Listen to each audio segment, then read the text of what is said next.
আজ অব্দি কোন প্রকার নবী কিংবা রাসূল অবশ্যই আসে নাই, অবশ্যই এখনো নাই, অবশ্যই কিয়ামত পর্যন্ত আসবে না।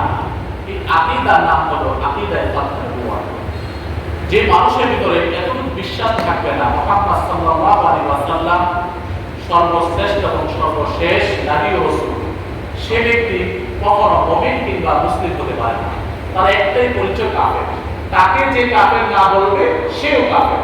তার কারণ হচ্ছে আল্লাহ তাআলা পবিত্র কোরআন কারীম সূরাতুল আহজাব বলেন, মা কানা মুহাম্মাদুন আবা আহাদিন মির রিজালিকুম ওয়ালাকিন রাসূলুল্লাহ ওয়া খাতামান নাবিয়্যিন। হে মানব জাতি, মুহাম্মদ সাল্লাল্লাহু আলাইহি ওয়াসাল্লাম তোমাদের মধ্য হতে কোনো বৈষ্ণবপ্রাপ্ত পুরুষের পিতা নন, কিন্তু আমরা তো জানি মুহাম্মদ সাল্লাল্লাহু আলাইহি ওয়াসাল্লামের চারজন ছেলে সন্তান ছিল। তাহলে আল্লাহ পাক কেন এই কথা বললেন? আল্লাহর হাবিব সাল্লাল্লাহু আলাইহি ওয়াসাল্লাম যদি চাইতেন তার সন্তানকে রাখতে পারতেন কিনা? রাসূল করিম সাল্লাল্লাহু আলাইহি ওয়াসাল্লাম তার সাহাবীদের বলেন, সাহাবীরা শোনা মা সাহাবীরা, লাউ আরাদতু আন তাসীরাল জিবালু মা'য়া যাহাবান ওয়া ফিদ্দাতান লাসার।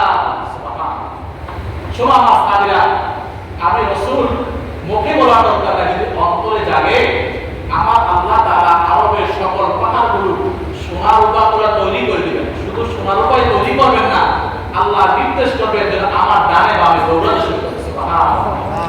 সেই রাসূল করিম সাল্লাল্লাহু আলাইহি ওয়াসাল্লাম চারজন ছেলে সন্তানকে আল্লাহ তাআলা বালেগ হওয়ার আগেই উঠাই দিলেন। তার একটাই কারণ, যেন মানব জাতির মনে ন্যূনতম প্রশ্ন না জাগে মুহাম্মদ সাল্লাল্লাহু আলাইহি ওয়াসাল্লামের পর কোন সন্তানটি নবী হবে। সুবহান।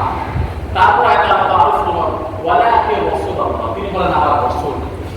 তারপর আল্লাহ তাআলা আরো স্পষ্ট বললেন, ওয়া খাতামান নাবিয়্যিন, তিনি আমার সর্বশ্রেষ্ঠ এবং সর্বশেষ নবী ও রাসূল। এই আয়াতে তাফসীর করতে আব্দুল্লাহ ইবনে আব্বাস বলেন, মা কানা মুহাম্মাদুন আবা আহাদিন মিন রিজালিকুম লাউ লাম আখতিম বিমুহাম্মদ সাল্লাল্লাহু আলাইহি ওয়াসাল্লাম আন-নুবুওয়া লাজআলতু লাহু ইবনান ইয়াকুনু বা'দাহু নবী।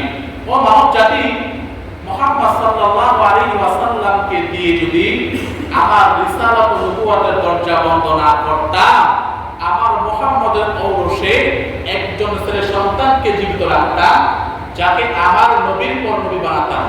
যেহেতু আদম অস্তিত্বে আসার আগে, আদমের যখন কোনো অস্তিত্বই ছিল না, তখন থেকে আল্লাহর সিদ্ধান্ত মুহাম্মদ শেষ নবী।